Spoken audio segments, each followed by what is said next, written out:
Welcome back to the next video in our series. Today we're talking about navigating the apprenticeship sponsor process.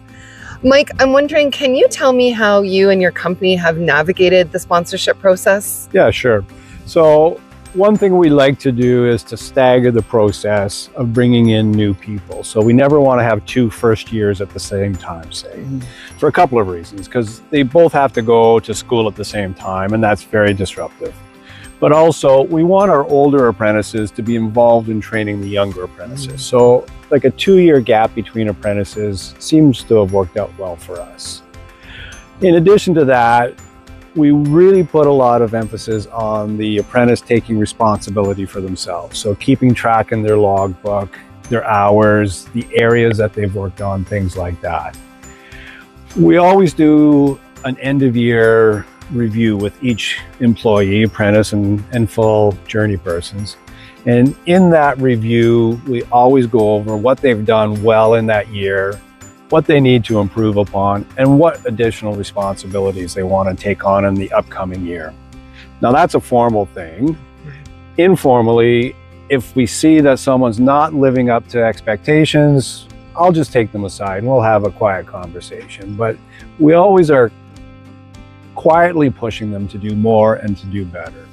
So while the apprentice is responsible, there's also a degree to which you maintain responsibility and ownership of making sure that they're staying on track. Yeah, and I've said this elsewhere, like it's a team sport. So all the older employees also are expected to be looking out for the younger ones as well and giving them the nudges they need along the way.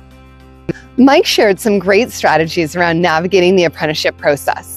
We know that another strategy that some employers will use is to register apprentices based on ratios and then stagger when they attend in-school training to support workload and contractual obligations.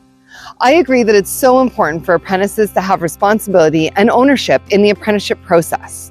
As part of the Resource Hub, we have some great resources for both employers and apprentices around navigating difficult conversations, active listening, and simplifying the whole apprenticeship journey into a 6-step process.